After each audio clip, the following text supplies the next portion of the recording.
icyo yakoze yahereye ku Burundi agiye ashaka perezida w'u Burundi nta umenya uburyo yakoresheje ariko dukiye ku buryo bubiri uburyo bwa mbere yakoresheje uburyo bwa mwaye uburyo bwa quelque chose niko dutekereza kuko nta kindi nta kuntu wakwibaza ukuntu umuntu yari chairman wa East African Community ya deploying ingabo zagiye hagati y'abarwana kandi zabikoze neza arangije tugiye tumva iza yazikuye muri East African Community ahubwo yazishyize ku ruhande rwa Kongo kugira ngo irwane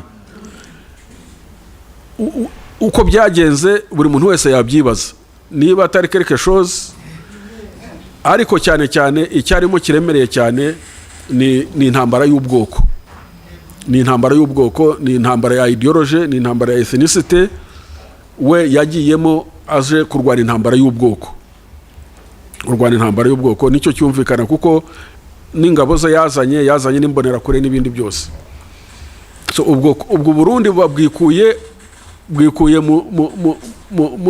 muri East African Community mu ngabo za East African Community bwishyize ku ngabo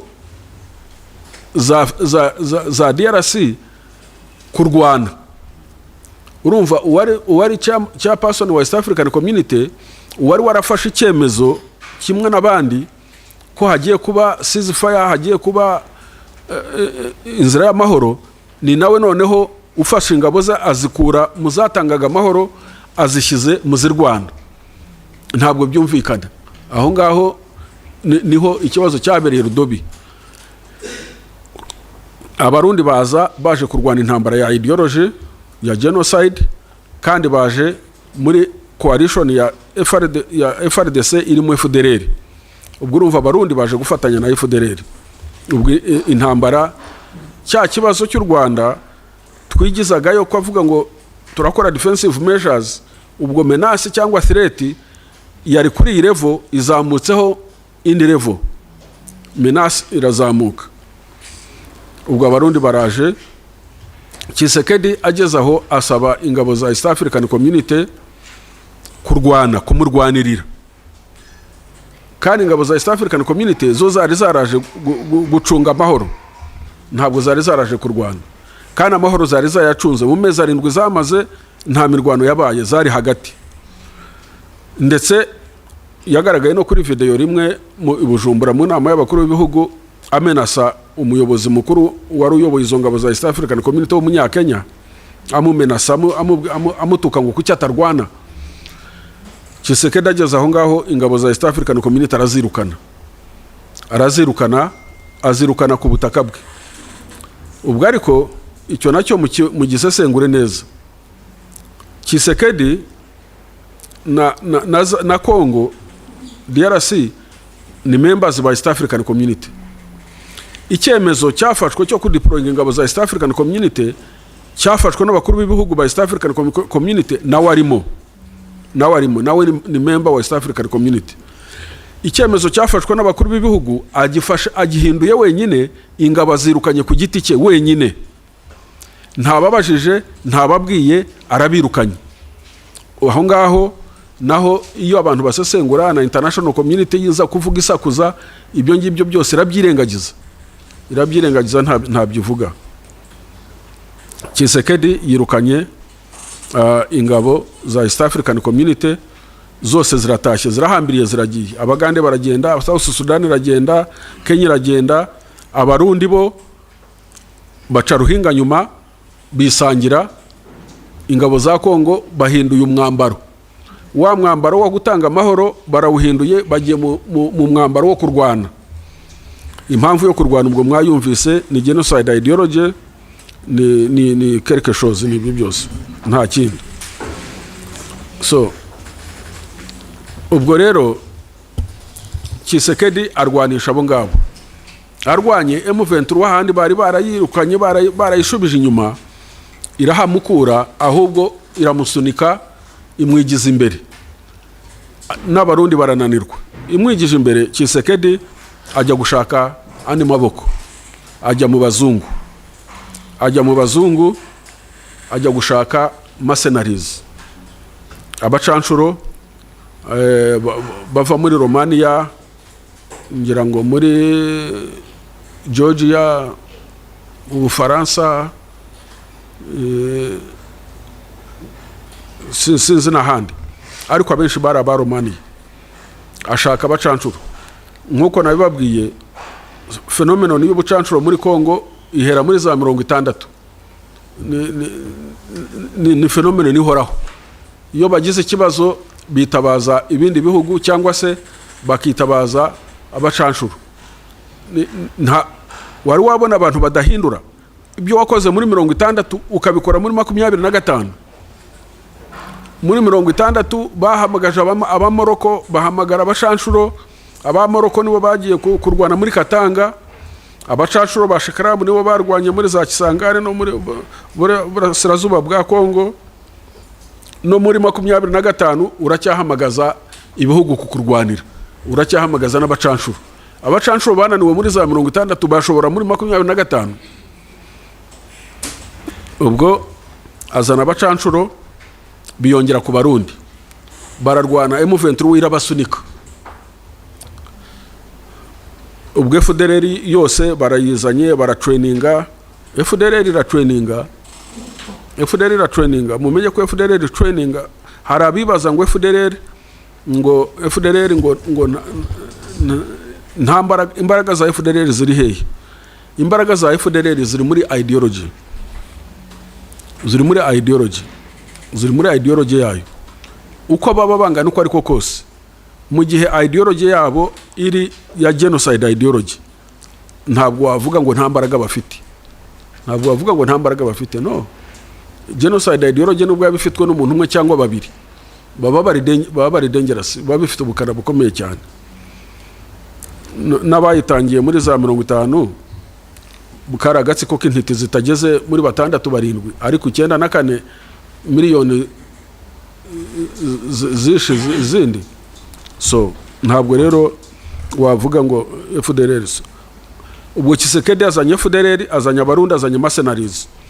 Ageze aho asanga intambara atari bushobore kuyijyana aho ashobora kuyijyana, kubera ko za defensive measures ntabwo zirimo kumwemerera.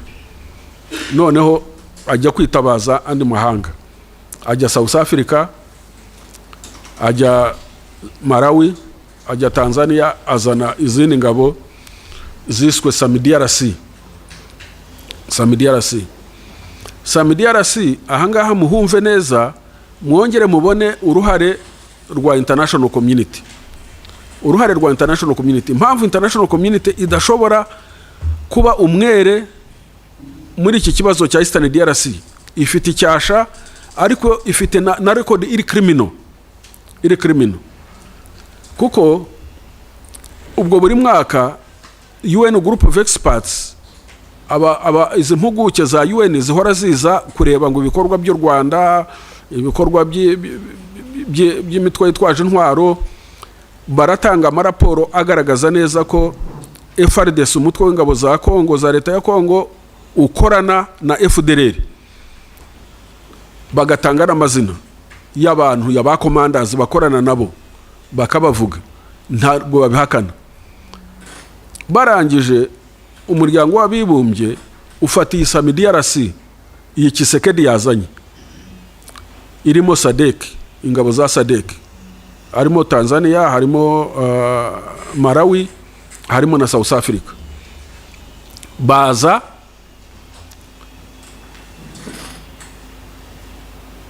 bahabwa endorsement na UN Security Council. UN Security Council iha uburenganzira MONUSCO bwo gufasha SAMIDRC technically and logistically. Ikosa bakoze muri 2013 kuri Force Intervention Brigade, bongeye barisubiyemo muri 2024. barisubiramo exactly the same mistake. Uko bazanye Force Intervention Brigade ikarasa M23 ikayisuka mu Rwanda no muri Uganda, barongeye bazanye noneho bazanye SAMIDRC igizwe na zangabo n'ubundi zahoze muri Force Intervention Brigade. Mwibuke kuri mu 2013 ingabo zari zigize Force Intervention Brigade yari South Africa, yari Malawi na Tanzania. Muri 2024 SAMIDRC igizwe na South Africa, Malawi na Tanzania. Ariko icyo umuntu yakwibaza, ese ibyo bihugu ko ari bitatu, yaba South Africa, yaba Malawi, yaba Tanzania, bajya kuza gufasha Tshisekedi, bari bazi ko Tshisekedi afatanyije na FDLR?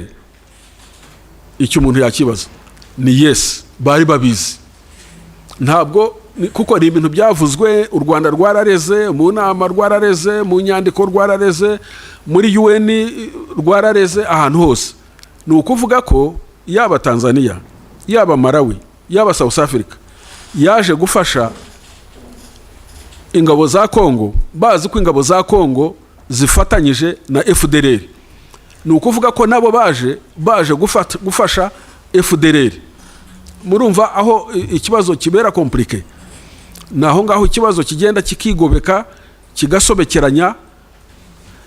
Ntabwo ushobora kuvuga ngo ibyo bihugu byohereje ingabo zabo zitazi ko FDLR ifatanyije n'ingabo za Kongo. No, ni ibintu byari byizwe na buri muntu wese, kimwe nuko abarundi bazi ngo FDLR ifatanyije n'ingabo za Kongo, nabo bakaza bajemo.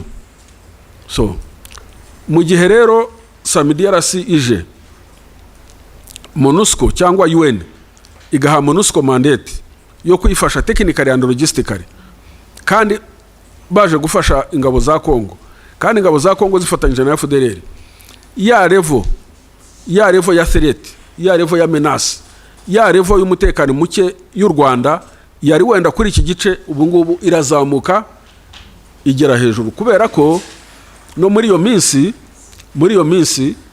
yaba Perezida Tshisekedi inshuro zigeze muri 3 yavuze ko intego ye ari ugukuraho leta y'u Rwanda. Perezida w'u Burundi muri iyo minsi ajya Kinshasa avugana n'urubyiruko, nk'ushinzwe kuri urubyiruko mu rwego rwa EU, abwira urubyiruko ko azafasha urubyiruko rw'u Rwanda gukuraho ubutegetsi bw'u Rwanda.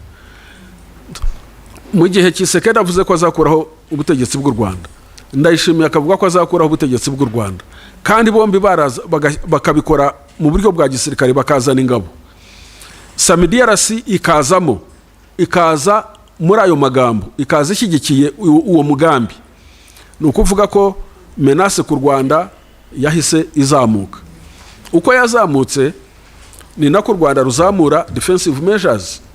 Icyo gihe u Rwanda ruba rufite uburenganzira bwo kuzamura defensive measures, kwirinda bihagije. U Rwanda ntabwo rwigeze n'umunsi n'umwe rutera Kongo. U Rwanda ntabwo rwigeze n'umunsi n'umwe rutera igihugu cya Kongo. Ntabwo rwigeze rufata umugambi wo kurasa Kongo. Rwafashe umugambi wo kwirinda, defensive measures, kwidefanda. Kuvuga ngo aba bantu bafashe umugambi wo gutera u Rwanda, bakanawuvuga, bakawugaragaza, bakawushyira no mu bikorwa, reka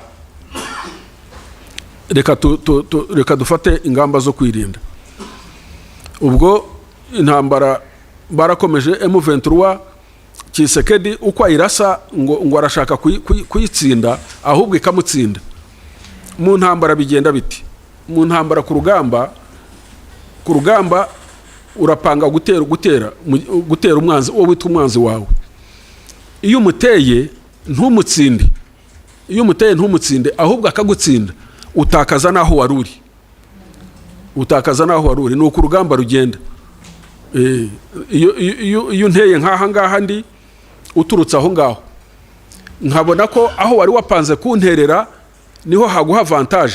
Icyo gihe iyo unteye nkagutsinda, ndahagukura kugira ngo utazongera kuhakoresha kuntera. Ubwo ngubwo ukagenda nawe utakaza. Nuko Tshisekedi yagiye atakaza, M23 igenda ifata ahantu hanini. Ubwo reaction ya international community ni yihe? Reaction ya international community kubera M23 gutsinda ntibabona M23 ikibazo bagihinduye icy'u Rwanda. Mukurikirane neza ukuntu ikibazo cyaje guhinduka icy'u Rwanda. Iki kibazo cya M23 ntikigeze kiba icy'u Rwanda, ariko ku ngufu bagihinduye icy'u Rwanda bakigira cyo. N'uyu munsi iyo bafata ibihano, haba mu banyamerika haba mu European Union, iyo bafata ibihano bafata ibihano nkaho ari ikibazo cy'u Rwanda. Bakigize ikibazo cy'u Rwanda ku ngufu, kandi u Rwanda ari rwo rwaterwaga, ari rwo ruhagaze ku mipaka yarwo kugira ngo rudaterwa. M23 kugira imbaraga byabaye icyaha ku Rwanda. Ku bwabo ntabwo M23 ikwiye kugira imbaraga. Wavuga ikibazo cya FDLR bakagitrivializinga, bakashaka kucyoroshya.